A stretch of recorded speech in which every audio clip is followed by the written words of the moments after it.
Ball game is over. Raptors win. Raptors win. Raptors win. What up, Mike? Toronto. VK on the beat. Check. I'm in Toronto, where you wanna get the city love. I'm from Toronto, where you wanna get the city love. I'm in Toronto, like we wanna get the city love. My city love me back for my city love. I'm in Toronto. Welcome to episode 1137 of Toronto Mic'd, proudly brought to you by Great Lakes Brewery. Order online for free local home delivery in the GTA. StickerU.com. Create custom stickers, labels, tattoos, and decals. Palma Pasta. Fresh, homemade Italian pasta and entrees.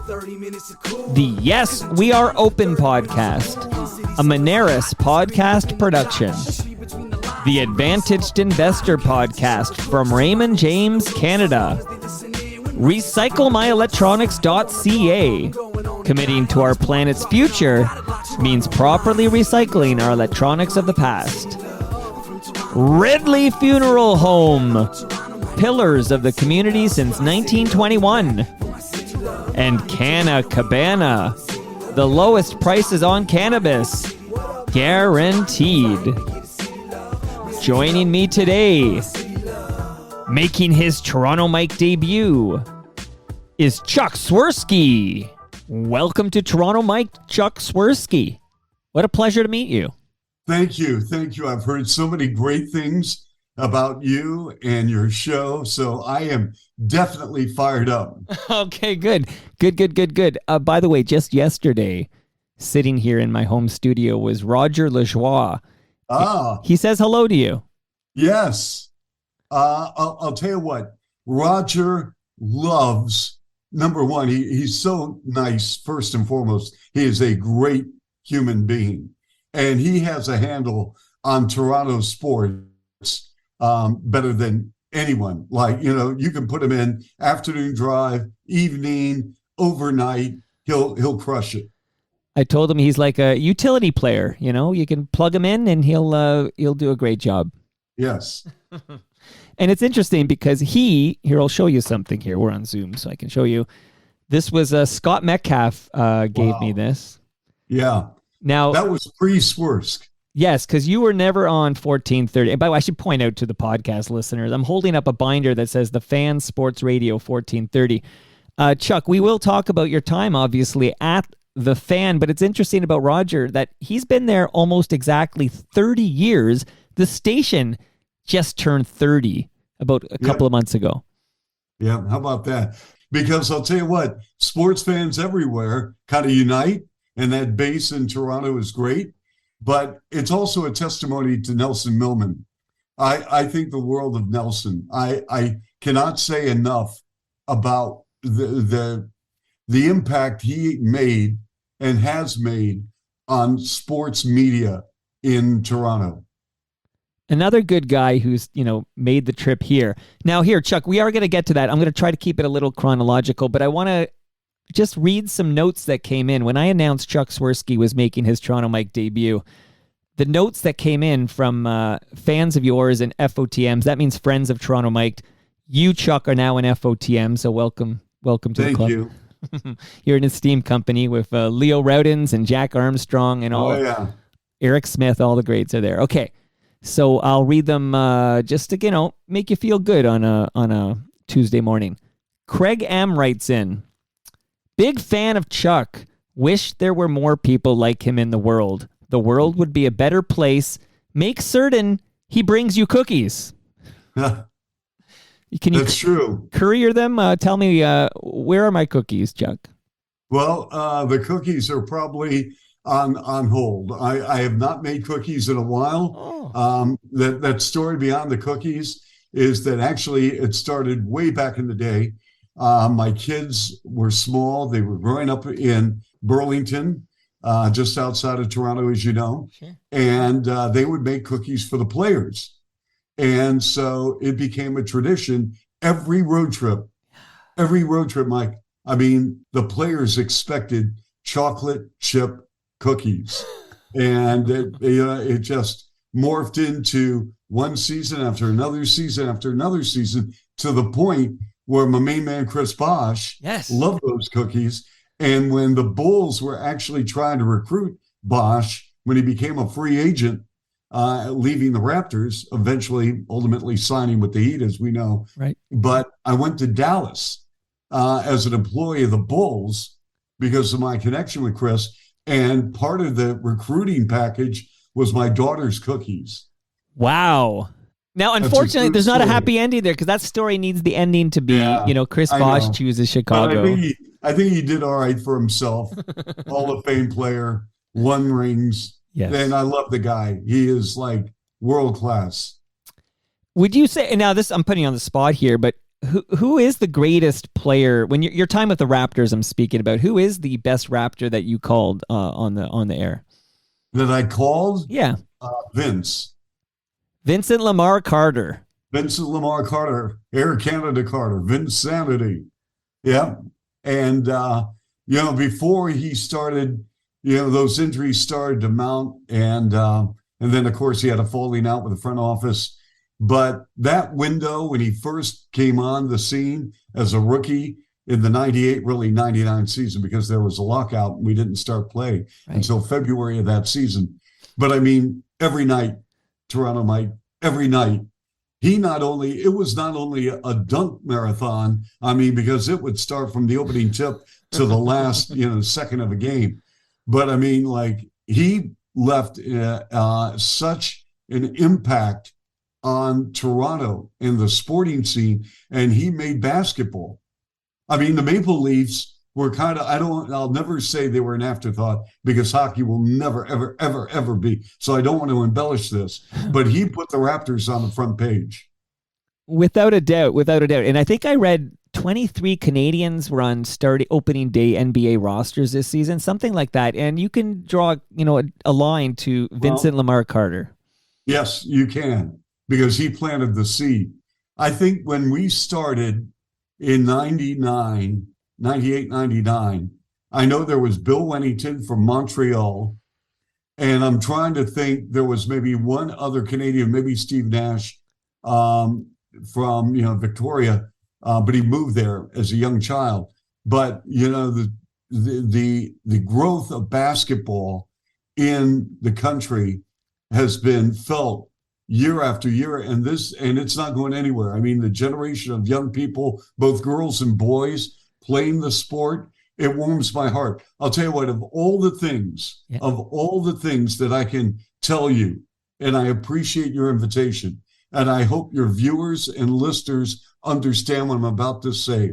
The greatest joy I have received coming out of 10 years of working in Toronto, the relationships I made, but the greatest joy is seeing the sport, the essence and core of the game of basketball, grow to heights where it's mind-boggling to see where it was and where it is now and where it's going.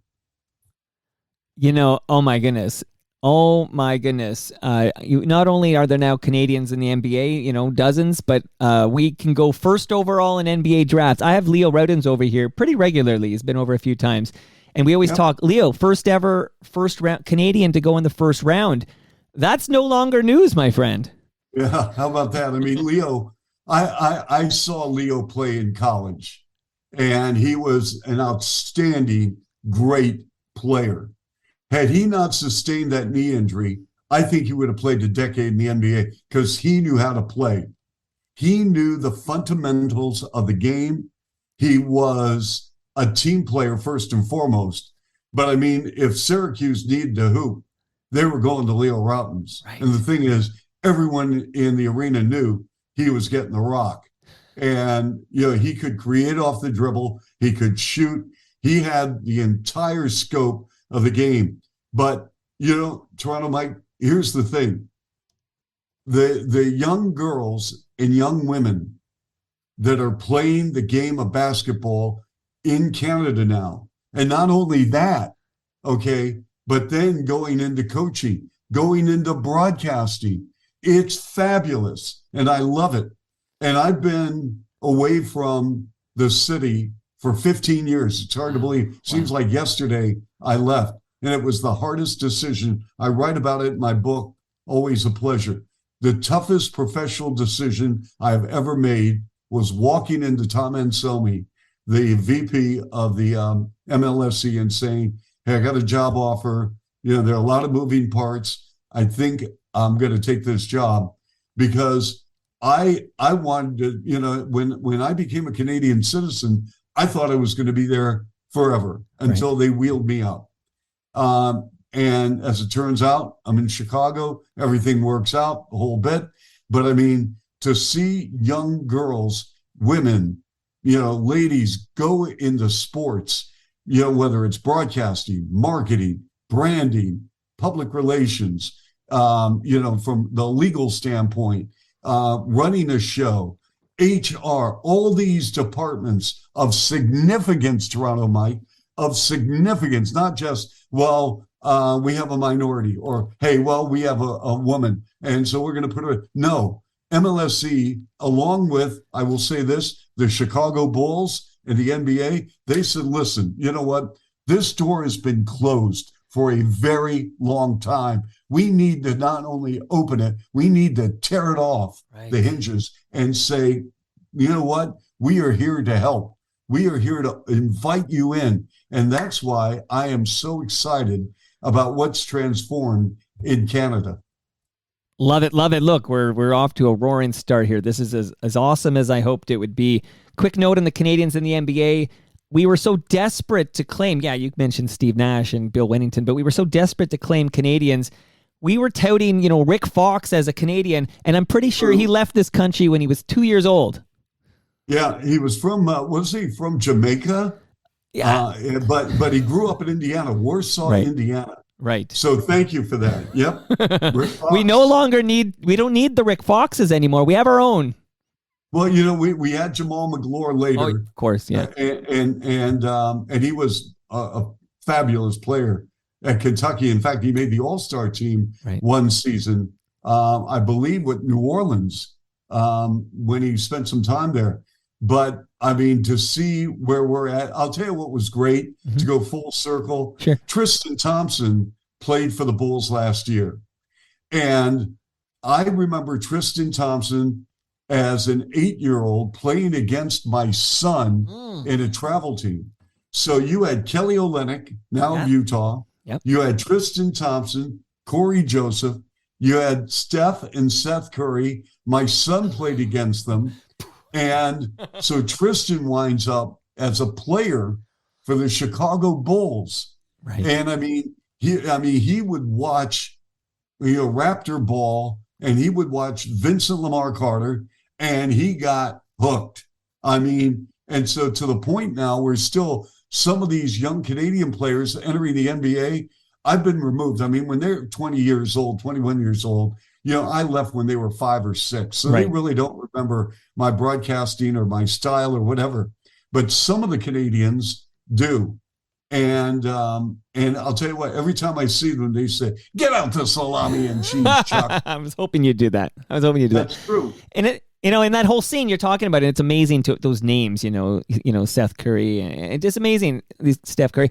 Now, meanwhile, Popeye Jones's kid becomes a great NHL defenseman. Yeah, I saw Popeye 2 weeks ago, and you know, again, the kids are great. They decide to go into hockey. You know, one of his sons, as you know, signed a huge contract with the Blackhawks, and the Hawks are in a major rebuild, but he's going to be a key component to that rebuild here in Chicago. But Popeye, you know, always a smile on his face. You know, he was early Raptor. Absolutely. So shout out to Seth Jones, his boy. And because we mentioned Leo, I always promise whenever we mention Leo Rowdens, I'd mention he's the kid from Keele Street. And don't you forget it, Chuck. I will. Hey, listen, working with Leo, you know what I loved about Leo and Jack? I mean, I got spoiled working with Jack and Leo. Different styles, which is very, very healthy for a viewer. Yeah. It was great. But Leo knew the game so well. And I was thinking, if you had to, when they first came on the scene in 1995, if you needed, one analyst to really set the foundation of basketball, you'd want Leo. Because he knows the sport and he would not talk down to his audience. And so, then Jack and I came on the scene in 98, 99 on radio. And, Jack as a coach offered a different perspective. And, then Jack's personality started to, percolate where, like when Antonio Davis and Charles Oakley, and then we had Keon Clark blocking shots, and Jack, get that garbage out of here. Get that garbage out of here. Yeah. Chuck, that official, get that official. I got to write the league office.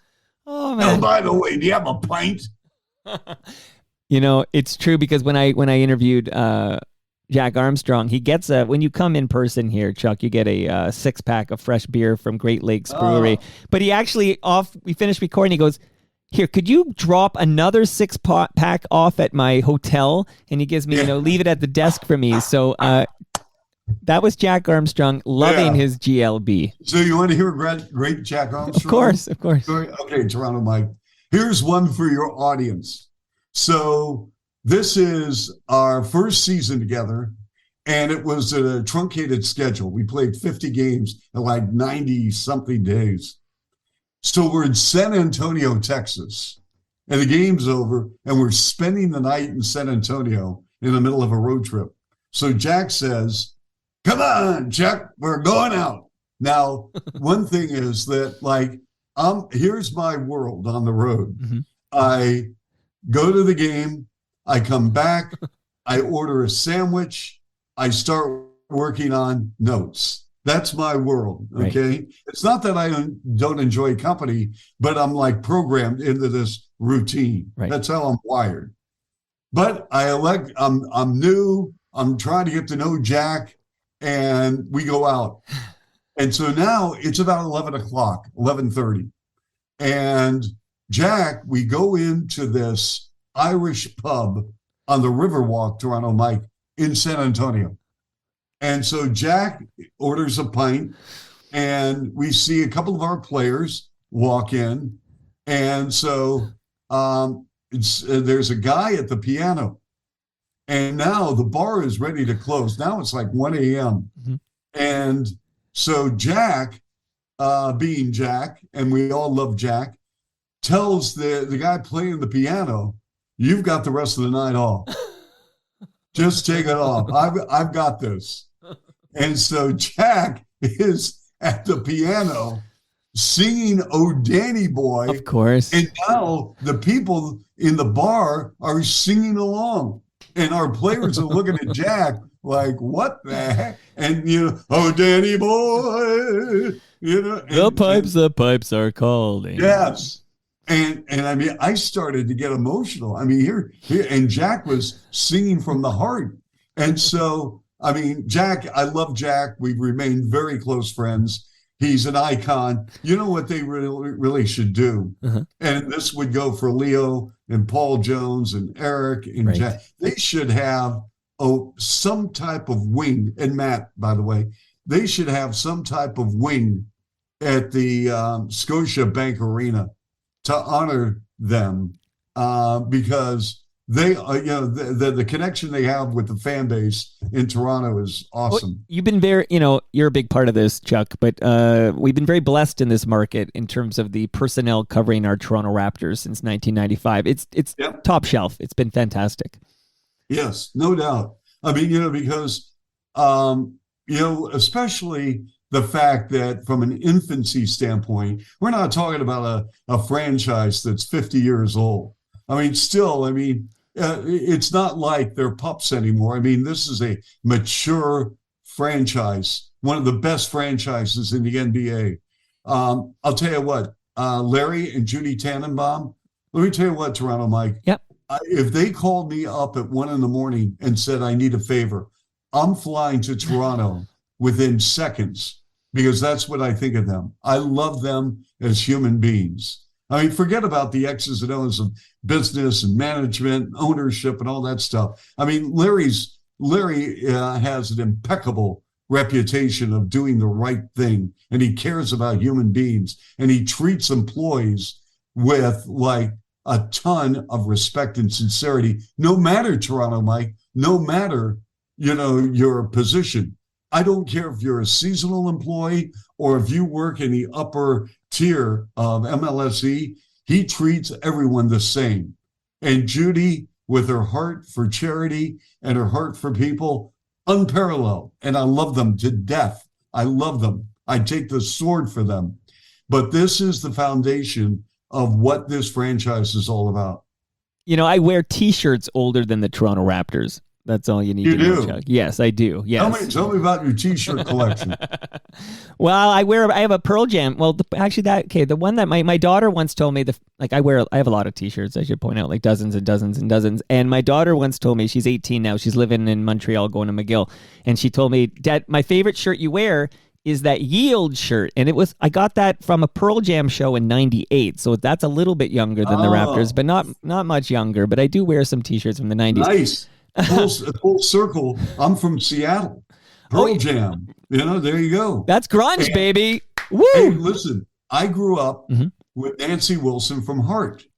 Who then? Yeah, go ahead. We've known each other since we were kids. Okay, because Chuck, you know that Hart qualified as CanCon because I guess one of them was dating a draft dodger who ended up in Vancouver, and because they recorded and there's the rules for CanCon or whatever, but they qualified, and you'd hear Hart as if that was a Canadian artist. That's correct. In fact, after we graduated from high school, Nancy and her older sister Anne went to Vancouver, signed a radio contract deal with Mushroom Records. And that's how they got their start. Right. And so I'm very, very proud of Nancy. She's got her own band now, and she's touring, actually. I have not spoken to her in many, many, many years. But I am so proud of her. I remember her in elementary school, junior high school, and you could tell she was going to the next level. She was that gifted, really. Heart's a great band. I mean, shout out to Heart. I saw them open for Def Leppard, but I would have seen them headline. That's a quality band with a lot of great jams. Well, yeah, you have the information in front of you. I believe they're in the Rock and Roll Hall of Fame. Well, if they're not, I'm going to start my campaign. That's right. Give it up to the 206. Okay, love it. Jimi Hendrix is from Seattle. That's all you need to know. A left-handed guitarist. I loved Jimi Hendrix. And I'll tell you what, when he died, my world, I was in high school at the time, and that day, we again, no social media, no Twitter, nothing. And all of a sudden, there was like, hey, did you hear what happened? We're thinking, what? Because he had moved from Seattle to London. Right. But there are two songs that I listen to before every game. And one of them is Along the Watchtower by Jimi Hendrix.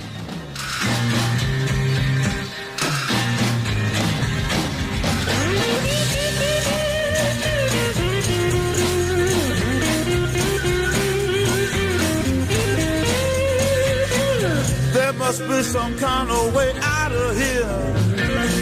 Say the joker to the thief. There's too much confusion. I can't get no relief. Businessman there, drink my wine. Plowman, dig my earth. None will level on the mine. Nobody of it is. As you can hear, I'll zoom when necessary, but not necessarily zoom. Ideally, all my guests are in person because then I give them fresh craft beer from Great Lakes Brewery. For my money, that's the only craft brewery in this province that I'll patronize. They're available in LCBOs across this fine province. Palma Pasta, they're hosting us for TMLX 11. the first Saturday of December at 12 noon at Palmas Kitchen. Every guest in this studio leaves with a large lasagna. Delicious. I have a sticker you sticker. It's a Toronto Mike sticker, quality sticker, made by the good people at stickeru.com. They're waiting for you online for your stickers, decals, temporary tattoos, etc. I have a Ridley Funeral Home flashlight. See, I wish all my guests were here. I could give them all this great stuff. Shout out to Ridley Funeral Home, pillars of this community since 1921. The good people at Moneris have sent over an amazing wireless speaker. It uses Bluetooth technology. And you can use that speaker to listen to the Yes, We Are Open podcast, hosted by FOTM Al Grego. Season 3 is underway. I'm sharing new episodes at torontomike.com. Al has been traveling the country, interviewing small Canadian businesses, and he's been telling the story of their origin, struggles, and future outlook. And if you're a small business owner or entrepreneur, like myself, you'll find this podcast both helpful and motivational. But if you just like human interest stories, the podcast is also for you. Learn how to plan, invest, and live smarter with the Raymond James, The Advantaged Investor podcast. Featuring insights from leading professionals, the Advantaged Investor podcast provides valuable perspective for Canadian investors who want to remain knowledgeable, informed, and focused on long-term success. I love this podcast. It's hosted by Chris Cooksey, and I highly recommend you subscribe. Again, the Advantaged Investor podcast. You can listen to that on the Moneris Bluetooth speaker. Just make sure you also listen to the Yes, We Are Open podcast. And last but not least, I just arranged with Mark Hebscher to have him as our special guest for a Halloween episode of Toronto Mic'd with Andy Palalis from Canna Cabana. It's going to be in my backyard, and you know what that means. Canada Kev might also show up. This is happening in late October, just in time for Halloween. And if you enjoy cannabis, remember, Canna Cabana will not be undersold on cannabis or cannabis accessories. Now let's get back to the podcast. Great Dylan cover. Fantastic. Fantastic. Love Jimi Hendrix. Okay, now I'm going to get us back to these lovely notes that came in from FOTM. So I think I did one, and look at us now, half an hour later. Okay. Toronto Mike, my bad. No, listen, Chuck, I love this. I love it. If you've ever heard Toronto Mike, that's what we do here. Okay, the produce stand. He just wrote in one word, kaboom! Yep, for dunks. Yeah, that's we miss it. Okay, and on that note, Garnett Barnsdale writes in, he's the best, and I miss him. Hashtag salami and cheese. Hashtag Vincent Lamar Carter. Yeah. Well, you know what? The fan base, I had a special connection with the fan base because here's what I wanted to do early. I wanted to be a communicator. I did not want to shout to people. I did not want to be someone other than genuine and authentic. And I wanted to speak from the heart. So all the passion I had was real. There's nothing phony about me. I always speak from the heart. Everything is about the heart. So I said, how can I connect with Canada? You know, Toronto, they get it. I got it. With Carter and McGrady and Kevin Willis and Charles Oakley and Doug Christie and Dee Brown, on and on and on. So I said, all right, we're going to reach out to Canada. So I said, on the air, send me where you're watching, and I need your name. So someone would say, John Doe from Moncton. And I would say, ring it up from downtown Moncton. That goes to John Doe watching our ball game tonight. And it caught on. It hooked. Well, AS wrote in, said, from downtown Innisfil. There you go. And so every broadcast, the first three ball, boom. I only did it once a game. And the only time I did it multiple times was the last regular season game. Because when I put it out, I wrote a daily column like I do now for the Bulls. Chuck checks in. I started that with the Raptors. And when I put out my email address, The first day I put out the email address requesting, I need your name, give it to me, I received over 500 emails. Wow. Good enough for 4 seasons, Right. 5 seasons. And obviously I couldn't get to all of them, but it showed you what was happening. A tsunami was coming, Toronto, Mike, with the Raptors. And then it all culminates in 2019. And from where you are, and again, I'm kind of jumping around, but we're going to get back to the linear storytelling. Yeah. I'm like Quentin. I'm like Quentin Tarantino. You know, there's a little flashback, a little flash forward. I love it. But when you're in Chicagoland and you're watching the Raptors win it all in 2019, how does Chuck Swirsky feel? Do you feel like we won? Do you feel like good for them? Is there anything like, oh, I wish I was still there? I want to hear what you thought when we won it all in 2019. You know what? That's a great question, Toronto Mike. Very good. So, okay, I'm going to kind of like do layers here. Okay. Because I still care very, very much about the Raptors, primarily because some of the people that are still there, very few I might add, but some, I mean, I knew Masai when he first joined the Raptors as an assistant under Brian Colangelo. Okay. I know, Kevin and Paul in the equipment room where they do a fantastic job. I know some of the PR people.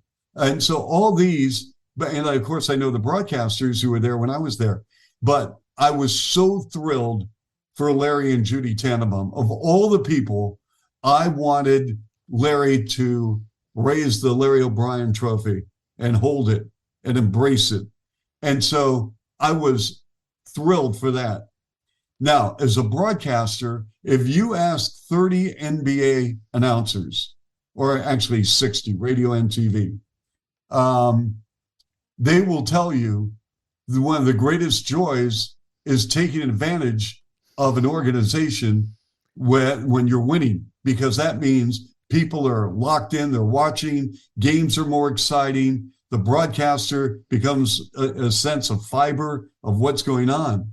And the fabric of calling a championship round, I've never experienced at any level. I did 18 years of college, Toronto, Mike, before the pros. I did DePaul when DePaul was really, really good. Mark Aguirre, Terry Cummings, Rod Strickland, Kevin Edwards, Dallas Comedy, Stanley Brundy, boom, boom, boom, boom, boom. I did Michigan, tail end of Fab Five, and then Tractor Trailer, Maurice Taylor, Maceo Baston, that group. I never went to a Final Four. The closest I've been is an Eastern Conference Finals with the Bulls against the Heat, but never to a finals. So when the Raptors won, vicariously, did I live through that moment? Absolutely. Was I bitter? No. Was I envious? No. Because those are two sins that destroy the character of a human being with envy and jealousy. Right. And so I don't go there. I don't want to go there. I mean, this business is hard enough because people come at you with, daggers all the time. And I try and take the high road. But as a human being, I was ecstatic. Love to hear it. I happen to co-host a sports podcast with Mark Hebscher. Hebsy on Sports is what we call it. Yeah. And we were broadcasting the morning of the parade, the Larry O'Brien, the NBA championship parade here. So right after we finished, we hopped on our bikes and we went to the lakeshore portion. That's a pro tip for the next big parade we have. The lakeshore portion is where you go if you want to. Anyway, it's a better spot. So we're on the lakeshore. I'm there, Kyle Lowry. It's just it's unbelievable. Pascal Siakam. They're all there celebrating. And I'm looking at this crowd and I'm thinking to myself, because earlier in this conversation, you said this will always be, Leafs first. And I was thinking to myself, as I think I read there was at least 1 million people coming out for that parade. Beautiful, beautiful June day. And I was thinking, I'm not so sure about that, Chuck. I'm not so sure. I doubt it could be any bigger for a Stanley Cup parade than what I saw. And I'll give you that. You were there. I was not. And the demographics are changing. For sure. And so... we'll see. I mean, I'm disappointed that the Leafs have not put it together because they've tried everything, whether it's management, coaches, players, and Because I went through with the Raptors, we were trying to figure things out. And Glenn Grunwald, who's a terrific, terrific human being, an administrator, and really, put in a sense, planted the seeds for that franchise. And I think we took a step back a little bit later. And then they finally got it together because I think Wayne Embry, who is a legend. Right. We throw that word around a lot. Wayne Embry is a legend. He is a Hall of Fame human being, legend, Hall of Fame executive. And with Wayne and Masai, and then you brought in Dwayne Casey and Nick Nurse. Wow. Because I'm a huge Dwayne Casey guy. Sure. I'm a huge Nick Nurse guy. And Kawhi Leonard didn't hurt either. No. Well, and again, this is the thing. DeMar is with us with the Bulls. Yes. And I love DeMar. Everyone loves DeMar. Absolutely. And I can only imagine, and again, this is pro sports, and you got to think, Toronto Mike, with your head and not your heart, as hard as that is. Trust me, I know. Rejection is not fun. Not fun. And so when DeMar was traded to San Antonio for Kawhi Leonard, that was a huge, huge risk, gamble, trade, and it paid off for the Raptors. Regardless of what happened afterwards with Kawhi signing with the Clippers, hey, that's okay. Hey, you know what? You got the rings. Chuck, and yeah. I'm sure deep down, DeMar's going to have his day with the Raptors. They're going to retire his jersey. He is beloved in Toronto and should be. Yes. He is a great man. And I tell him all the time. We had him on postgame last night, Toronto Mike. I'm giving you inside stuff. I love it. Love it. Okay. I tell him all the time when I see him, number one, you are appreciated, and I am glad you're here. Because he needs to hear, like we all do, Toronto Mike, that we have value in a place in society. And I felt that way with the Raptors because I worked for Tom Anselmi, Richard Petty, and the people that were in the broadcast division that I was appreciated. And I loved going to work. I loved going to work every day because that fan base, they were ready to rock. When you get 19.8 a game and, the Air Canada Centre, now Scotiabank, and they're getting into it, and you go, oh my gosh, T-Mac to the rack, Air Canada Carter. I was, Woo. And you are, just like DeRozan, I shoot it goes in, but DeRozan very much missed. You, Chuck, here, I'm not even done here. Catherine says, wow, very cool. I miss him the best. And I won't even let you respond because I'm going to go right to the next couple here. Brian says, Chuck's enthusiasm for the game was an integral part of the Raptors' growth here. Even I can forgive him for somewhat. I forgive him somewhat for voting for Primo Pasta for Rookie of the Year over Brandon Roy. No, that was Andrea Bargnani, of course, not Primo Brezic. Primo Pasta. Actually, I like Primo's had a really neat personality. Backup center, huge. This guy. I'll tell you what. Remember a guy by the name of Garth Joseph? Of course. He had this deep voice. He'd say, "Hey Garth, how you doing?" "Well, good. How are you, Chuck?" Okay, I guess. But speaking of which, you know who I met last night? Who? The 7'6", 16-year-old from Montreal. I saw the photo of you of this guy, and you look like you're not even up to his belt. No, I think his name's Oliver Rio from Montreal. Wow. And he's headed to the IMG Academy. He is the tallest teenager on the planet. Wow. He's 7, and I'll tell you what a nice young man. Think about what his world must be like, where everyone is just obviously, fixated on his height and realizing he's 16 years old at 7'6". But you know what? I think he's kind of embraced it, and he's getting a ton of attention, and hopefully he has the right people, which I believe he does around him. But I can't wait to follow his journey. Nice kid, very nice kid. And Chuck, we both know you can't teach height. No, you can't. Thank you very much. That's it for Toronto Mike. Somebody write that down. All right. 8 seconds of how much time? I got a little bit here. I'm going to play, and then I'm going to ask you about this. Let's listen to this. Calderon in the paint. On the grab up and good. Down and foul. Onions, baby onions. Jose Calderon and one. And it's taken away by Bosch. The 55-footer. Good! Are you kidding me? Are you kidding me? Onions, baby onions. Now will the Wizards foul down the floor. And it's a deflection by Ruffin. And the play continues. Peterson. I don't believe it. I don't believe it. We're going into overtime and a Hail Mary 3 by Mo Pete. Onions, baby onions. Onions, baby onions. I got to ask you about that Mo Pete shot in a minute, actually. I still can't believe that happened. But Greg Winson wrote in and wrote, onions, baby onions. Where does that catchphrase come from, Chuck? Okay, well, here's the storyline on that one.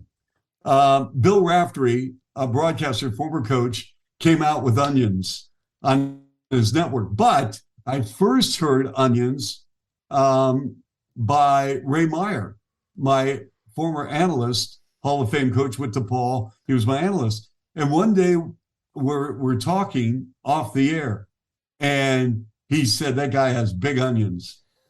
And I had never heard that expression. This is before Bill Raftery came. And I said, what? And he repeated it. And then he told me what that meant. And so I said, okay. So I just took it and tweaked it to another level. Right. But I can tell you exactly those cuts. Calderon, that was against Boston in Boston.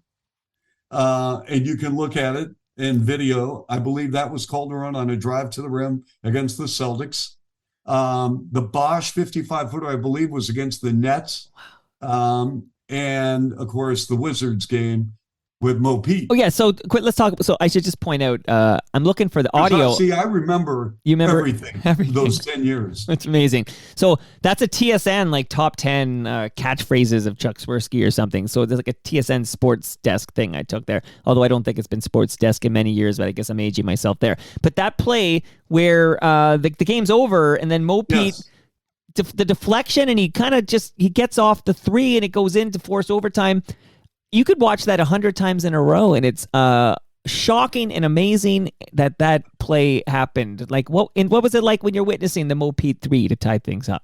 Well, the thing is that, so free throws were made. If you look closely, Toronto Mike, at the video, Eddie Jordan, the coach of Washington at the time, is walking near midcourt to shake hands, believing the game was over. Right. And so Sam Mitchell is in the huddle or right with his bench. Eddie Jordan is going over, and all of a sudden, Michael Ruffin decides to throw the ball in the air. Now, normally you throw the ball in the air, okay, and with a second or two to go, okay, the game's over. Right. But there's still time on the clock. And then Mo with that, twirling move, and as a left-handed shooter, as Peterson was, and it went down, and I lost it.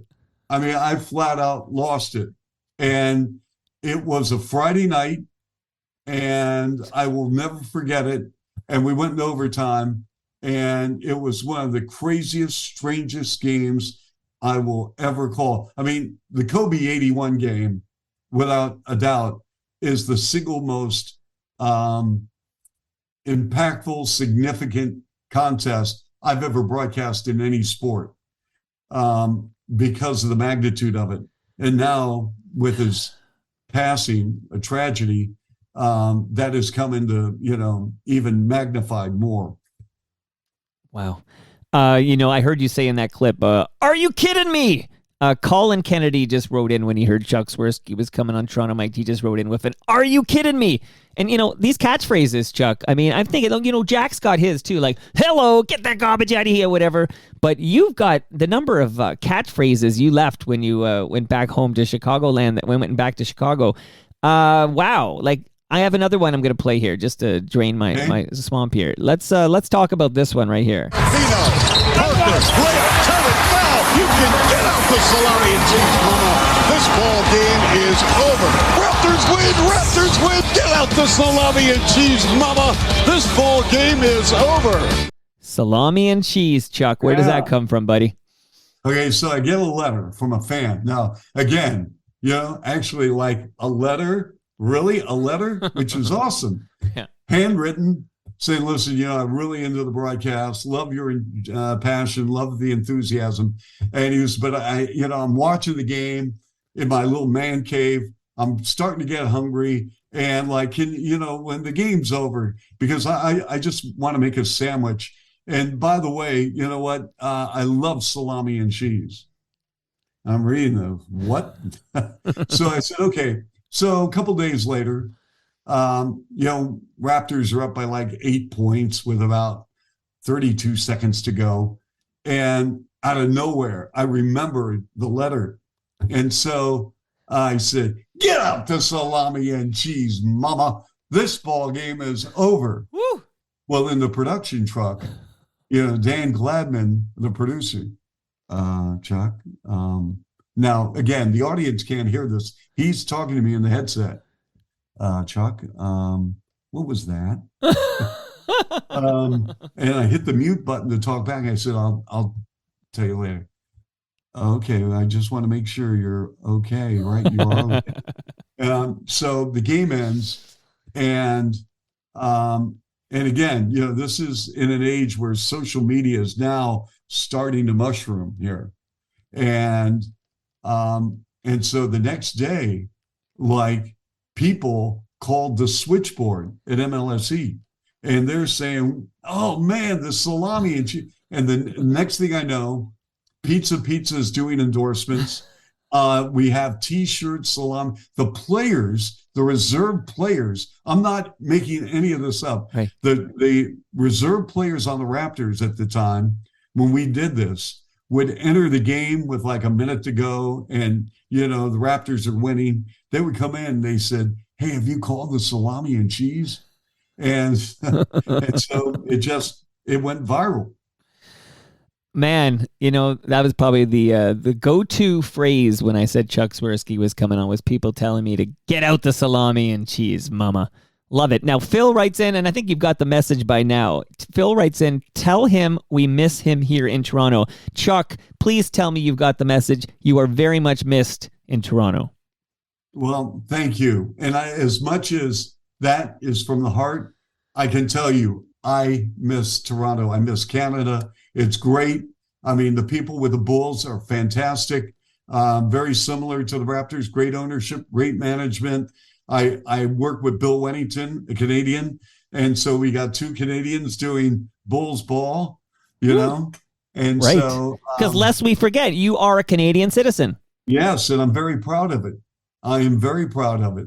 And, I'll tell you what I would love to do one day. Mm-hmm. And I'm just throwing this out because Matt is a terrific broadcaster. Who, by the way, I have a scheduled connect with Matt Devlin today, because we're finally going to pick his day and time for him to visit the studio here. So, yeah, if you have any message for him, go ahead. So my hope is, because I'm not retiring. This is my 25th year in the NBA as Jax is. 15 with the Bulls, 10 with the Raptors. And so, in fact, hold on for a second. This is sure. Can I do the shameless plug here? Please, of course. Okay. Always a pleasure. You can pick it up. The release date is the 26th. Chuck Swirsky. Wait, October 26th? Yep. That's tomorrow. It's tomorrow. I know. Chuck Swirsky, thebook.com. And it's Eckhart's Press. A lot of great stories, a lot of pictures, whatever. Chuck Swirsky, thebook.com.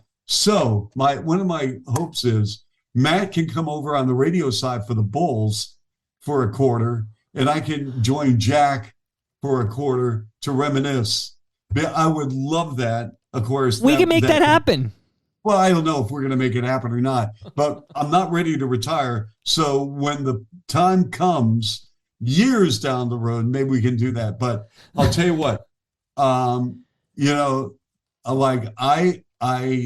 I have so much energy, and it was based on the feedback I got from our audience, because, I wanted to make sure every broadcast every broadcast. I never broadcast to the scoreboard. We had some really tough years. And yet I approached a snowy, Tuesday in Cleveland as the same I did when the Bulls made the playoffs against the Knicks, Sixers, Nets, Magic when I was there. It was tremendous. When we wrap up in 6 hours time, just kidding, Chuck, but when we do wrap that's up, all right. Toronto, Mike, this is awesome because I love talking Toronto. Well, you came to the right place, my friend, but will you conclude our conversation by saying always a pleasure? Always a pleasure. Always a pleasure. Al Grego writes in, no question, because I said, do you have any question or comments? He writes, no question, just miss him as Raps play-by-play. He's my favorite of all Toronto sports. I hope he's well. Yeah, thank you. I'll tell you what, I'm not sure. I appreciate it, trust me. And you're very, very kind, so thank you. The Toronto legacy of great announcers. When I arrived, we had Tom Cheek, Jerry Howarth with the Blue Jays. And I had some great conversations before Tom passed. Jerry, became a very good friend while I was there. Joe Bowen. Come on, Joe. When you think of Maple Leafs hockey, holy Mackinac! Yeah, that's right. And Joe is such a Notre Dame football fan, and and I'm University of Michigan, so. Right. We would have, hey, Joe, what do you think of the Wolverines beating your Irish? So it was good. Then the Argos, I actually bought season tickets to the Argos and Toronto FC, the Toronto FC's first year. Okay. And their first game, and you can have your viewers and listeners, the first game was against, I believe it was Chicago, and the fans threw their pillows out on the field, their seat cushions. And this is when Danny Dicchio scores at like the 23-minute mark. I'm like, do I have the right game? And they still chant, they still sing. It was the first game, I believe. Okay, I think Danny Dicchio scores at the 23. I think that's the first goal in franchise history. Danny Dicchio was he like bald? Was he tall and bald? Oh man, I jumped on that bandwagon much later, so I got to plead illegal ignorance. But still, when you go to a game today at BMO Field at the 23-minute mark, the crowd, at least the supporter section, still chant a song. They sing a song for Danny Dicchio still. And by the way, much like the Raptors, who finally climbed the mountain in 2019, that it was great that TFC, and it was a couple years earlier, finally climbed that mountain and won that MLS Cup. I almost called it the MLS E-Cup, but that's a Freudian slip, I think. Yeah, you know what? When actually podcasting is wonderful now because you can reach different, venues of your audience. So about 4 years, maybe less than that, maybe 2 years after I left Toronto for Chicago, I was thinking, you know what? I'd like to still, stay in touch with the Toronto audience, and maybe the Fan 590 could give me a weekend show or whatever, because now, you just, back in those days, if you had an ISDN line, right. And you could travel with a little box, you could do a show. And so, because we did a 1-4, Nelson Millman sat down and I said, Nelson, you know what? I've got plenty of sports talk experience in Chicago and Detroit. And he goes, you know what? I'm thinking about, tweaking middays, and 1-4 is open. And I said, I can do that. He goes, well, how are you going to do that? I said, Nelson, I can do 1-4. I'll take the train. I go into the, Union Station. I'm there calling a game on the road. Just give me an outlet where I can do a show on the road. He said, you do that? I said, absolutely. So they'd find a station in Milwaukee, San Antonio, Oakland, California, everywhere. And I did the show from there, and I loved it. And the ratings were good, and the guests were good. I told Nelson, I said, I am not doing 3 hours of hockey. I want to let you know that. I will talk hockey. I stay up on the sport. I can't tell you the third line centerman for the Anaheim Mighty Ducks. That's not my mojo. Right. But I'll do enough homework on hockey where I can hold the conversation, and I'm going to bring in guests. I want guests, and I want to talk to people. And so we did, Toronto Mike, an American type sports talk show in Toronto. We talked Major League Baseball, just not the Jays. We talked NFL. We would talk MLB, NBA, everything, obviously with Toronto in mind. But I mean, we said, this is what we're doing. And God bless Nelson Millman. He said, hey, go for it. You do it. You're going to be held accountable. You know, if your ratings suck, you're out the door. And if they're good, we'll keep it. And boom. And they called this the Chuck Swirsky show. So you got your name in the title. That's half the battle right there. Well, that's yeah. But I mean, the truth of the matter is that had the show gone in the tank, you know, your name's attached to it. That's right. But I was not going to let that show fail for two reasons. Number one, because anything I put my name on and care about, I want it to be done right. And that's not to say that everything's going to be perfect, because it's not. Mm-hmm. But also Nelson Millman, I would go through a brick wall for him. Woo. I love the man very, very much. Okay, he might ask you to do that, so because he's listening right now. Speaking of people, how do you know that? Because he's I get regular message. He's been on the show, and whenever there's anybody who's been on the fan, he absolutely listens. He could be at Tim Hortons. He's listening right now at Tim Hortons. Now, Brian, I like this question about your time at the fan. Everybody remembers fondly the Chuck Swirsky show, but Brian says he'd love to hear you talk about Barb DiGiulio, as you had great chemistry on the air together. And then he points out, if Barb were starting out today, she'd be one of the top women in her field. And then he is of the opinion that she got shafted by working when she did in sports radio, but that's Brian's opinion. But please talk to us about fellow FOTM Barb DiGiulio.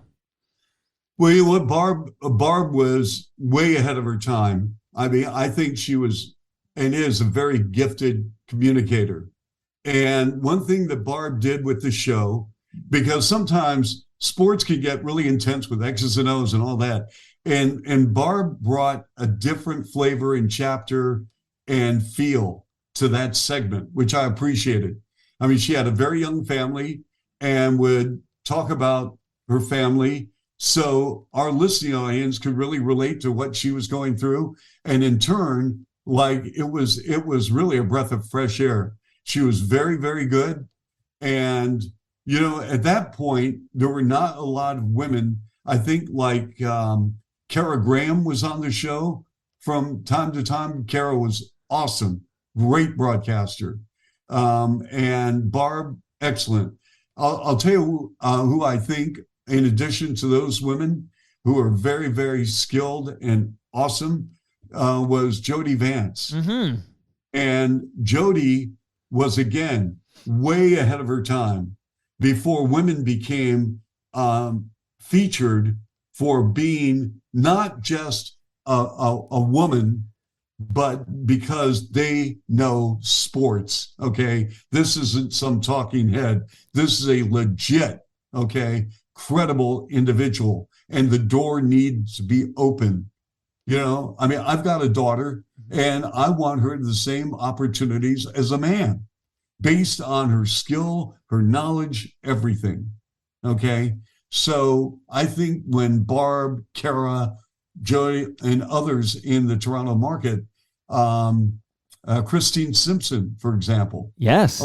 Yeah. I mean, unbelievable, fabulous talent. Great talent, okay? Martine, I think she was on the Score when she Martine first Geyer, came. yes. And so all these, I mean, it was great. And so that's my answer. I think it's fantastic. Love it. Now, Kenshi, since we're talking about your time at the Fan 590, Kenshi says, ask Chuck if he remembers the Stumped by Swirsky segment on the Fan 590. Please pass along my thank you to him, as I won many a dinner for four from Mandarin. That was the prize pack back in the day. Ha ha. So Kenshi says thanks for the dinner for four from Mandarin. Okay. Wow. Well, you're welcome. And I'm glad we were able to do that for you. I'm a big Mandarin fan. Mandarin is still around, right? Oh, yes, absolutely. Yes. Oh, gosh. That was one of my favorite go-to places. The food. Oh, my, I could spend, oh, wow. I love Mandarin. Okay, so we did a Stump the Swersk. So I went to Nelson one day. I said, Nelson, as you know, like my brain is kind of wired and I know a lot of stuff, trivial stuff that makes no sense, but it's in the cranium. Why don't we do a Stump the Swersk? And where fans call up, we have a segment, and if they can stump me, okay, they will get a dinner. And so we would say, hey, we're talking, call number 34. And that's for Charles Oakley. So Oak number 34, we're going to call 34. So, the producer, I don't know if they would actually go through 33 calls. No, I've seen it in action, Chuck. It's like your caller 1, your caller 2, your caller 34. Congratulations. There you go. Toronto Mike, you nailed it. Done. So, they would come out and say, okay, Chuck, who was B.J. Ryan's first major league team? Baltimore Orioles, or whatever. Yeah. And so, I stumped you. So but I would always find a way to give out a dinner. Love it. I mean, you can't, come on. Oh, absolutely. Chuck, we stumped you, here's a dinner.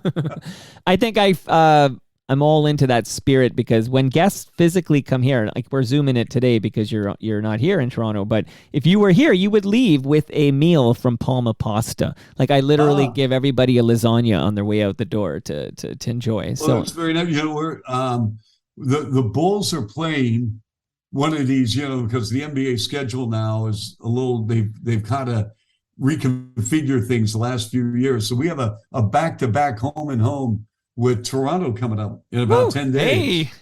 So we play Toronto on a Sunday night at Scotiabank, and then we play the Raptors Monday night in Chicago. Well, listen, I think let's chat. I think we could work something out here, and then you can get Jack some more GLB.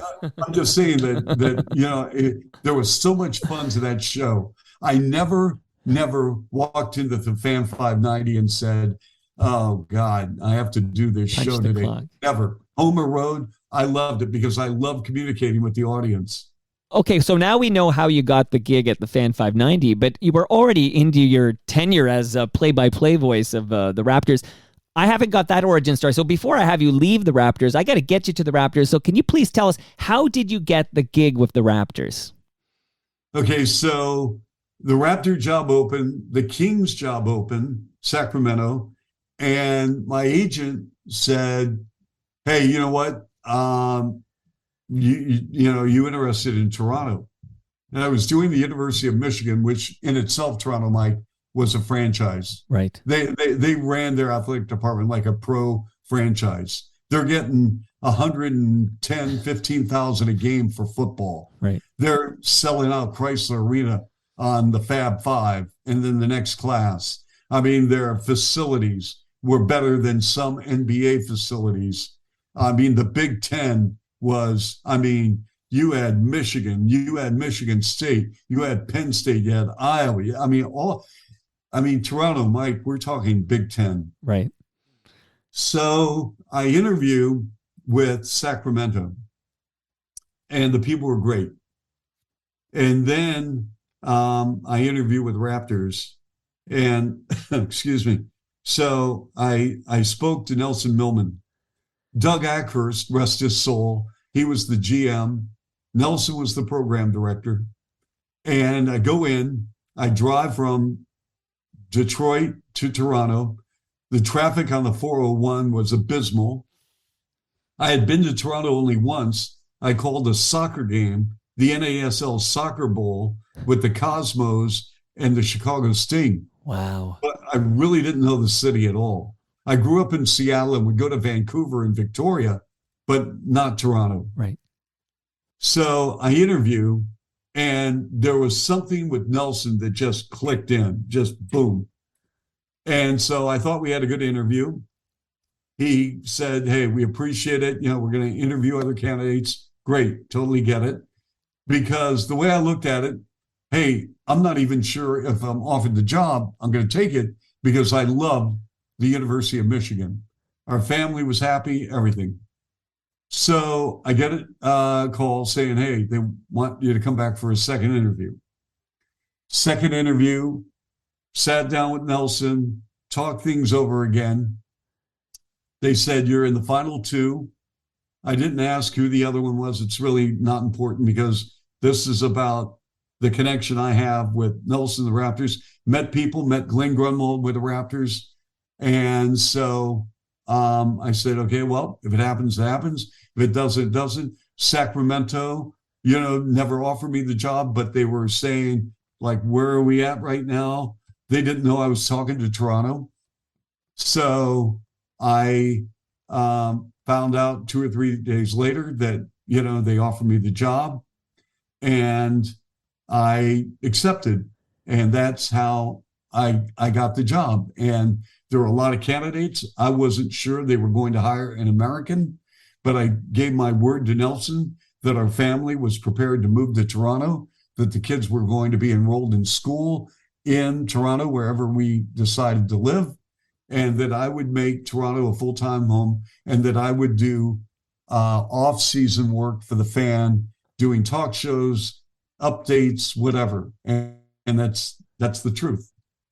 Amazing. And then you mentioned your the Chuck Swirsky show on Fan 590, and that came to an end on it came to an end in the summer of 2008.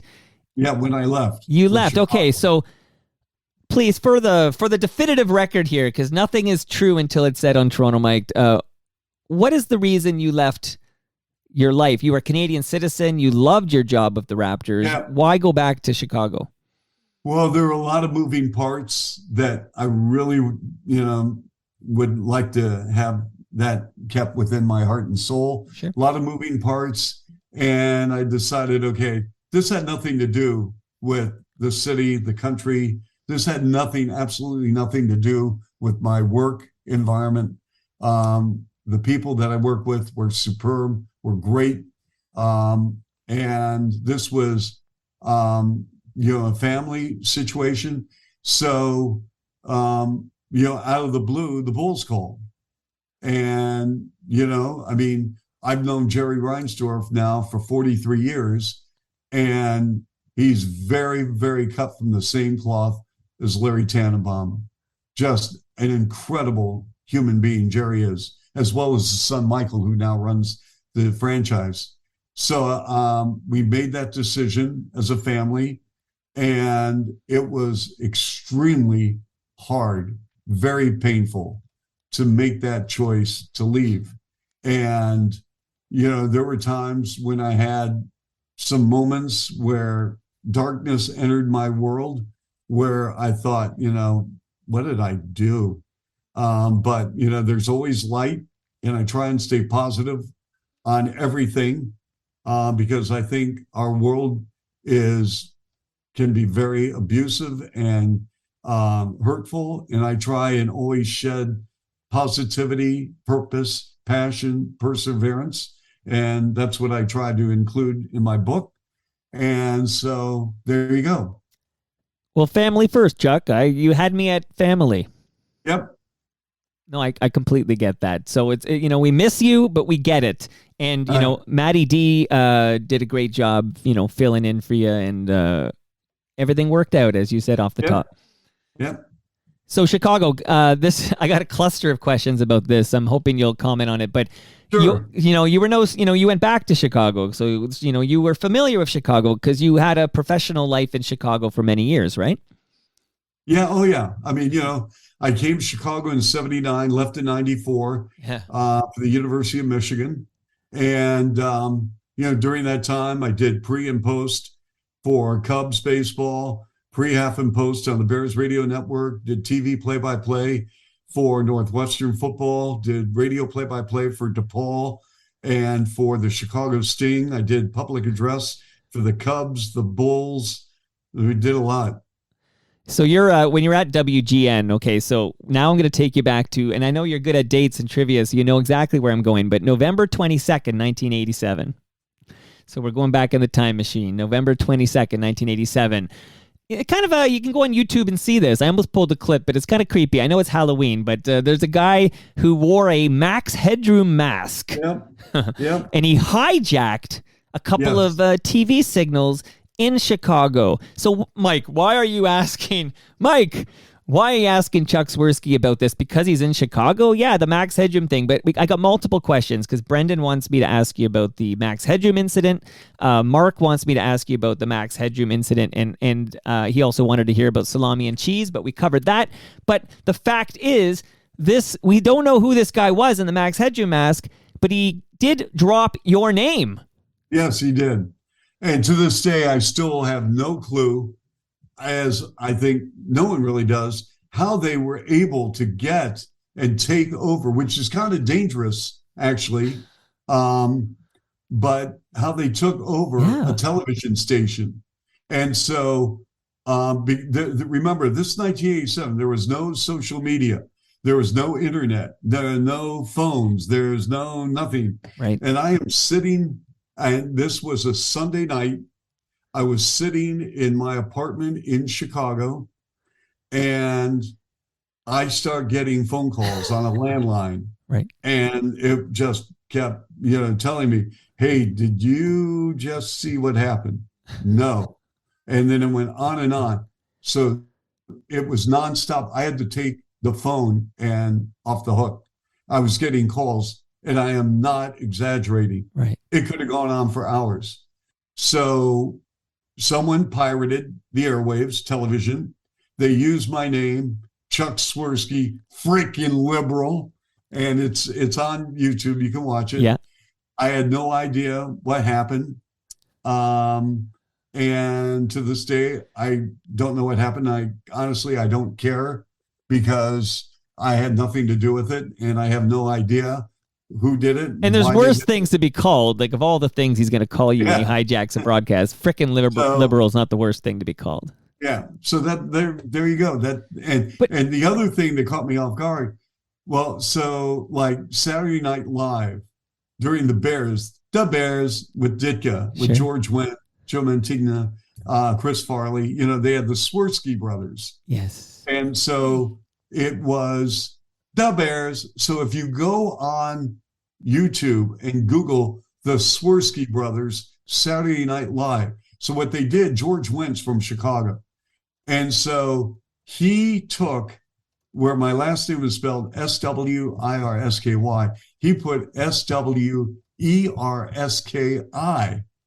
And so they did. And so I was doing a college game with DePaul and Georgetown, and I see the engineer 2 hours before the game, the radio engineer, and he goes, "Da Bears, da Bears." And I look at him, I'm like, he goes, "Do you see Saturday Night Live? The Swirsky brothers. I can't believe it." Well, I said, what? Can I give a little taste? Real quick taste here, and I won't play too much of it, but Bill Swirsky super fans. Here, hold on.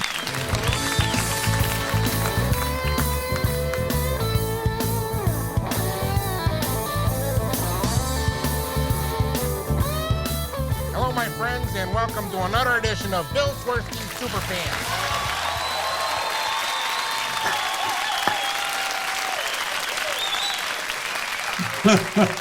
I'm Bob Swirsky, and I want to thank everyone for sending those cards to my brother Bill, who recently had another heart attack. We are coming to you live from Ditka's here on Thanksgiving Day. So you are, I don't even think I connected these dots till right now, but the Swirsky brothers, which everybody knows, the Bears, it's one of the great recurring skits on Saturday Night Live. You're the inspiration for the name Swirsky. Yes. Wow. So, yeah. Chuck, my mind is blowing, man. So George Wendt. So I'm doing a DePaul game, and we're playing in Malibu, California against Pepperdine. He came to the game. I didn't know he was coming. And so, and this was during, like every other week they would do, because it caught on. It was on fire because the whole country during football season in the United States loved the Bears. I mean, who couldn't love the Bears? You had Walter Payton, you had the Fridge, you had the Danimal, you had Richard Dent, you had Singletary. And the Super Bowl Shuffle. Come on, Chuck, don't bury the lead. With the punky QB, with Jim McMahon. Right. And so, so I see George Wendt, and there's a picture in the book actually of myself and George Wendt courtside, and he signed it from one Swirsky to another. So I had no idea. Chuck, remind us again where we can buy this book. Just one more time. Okay. So thank you very much, Toronto Mike. It's Chuck Swirsky, Swirsky. Chuck Swirsky, the book. ChuckSwirskyTheBook.com by Eckhart's Press, and a lot of great stories of Toronto, Chicago, my Willie Mays story, Kobe Bryant story, a lot of stories. Wow. Okay, Chuck, what a thrill this was. What a delightful conversation. Like, I'm so glad I finally got to have Chuck Swirsky on Toronto Mike. This was a pleasure. Yeah, well, Toronto Mike, always a pleasure. I appreciate it very, very much. Thank you. And I just want to tell your viewers, your listeners, people that joined, how much I sincerely am blessed that I have spent 10 years. And even though I am not in Toronto physically, you are always, always Canada in my heart. And I mean that sincerely. So thank you. And that brings us to the end of our 1,137th show. You can follow me on Twitter. I'm at Toronto Mike. Chuck Swirsky, he's also on Twitter at CTS Bulls. CTS Bulls. Follow Chuck on Twitter and buy his book. It sounds amazing. Our friends at Great Lakes Brewery are at Great Lakes Beer. Palma Pasta's at Palma Pasta. Sticker U is at Sticker U. Moneris is at Moneris. Raymond James Canada are at Raymond James CDN. Recycle My Electronics are at EPRA_Canada. Ridley Funeral Home are at Ridley FH. I know Brad Jones there is a big Raptors fan, big Hoops fan, and a big Chuck Swirsky fan. And Canna Cabana are at Canna Cabana _. We're live in my backyard on Thursday night. My special guest is the aforementioned Mark Hebscher from Hebsy on Sports. See you all tomorrow. It's been 8 years of laughter and 8 years of tears. And I don't know what the future can hold or will do for me and you. But I'm a much better man for having known you. Oh, you know that's true because everything is coming up rosy and green. Yeah, the wind is cold, but the smell of snow warms me today. And your smile is fine, and it's just like mine, and it won't go away. 'Cause everything is rosy and green. Well, I've been told that there's a sucker born every day. But I wonder who. Yeah, I wonder who. Maybe the one who doesn't realize there's 1,000 shades of gray. 'Cause I know that's true, yes I do. I know it's true, yeah.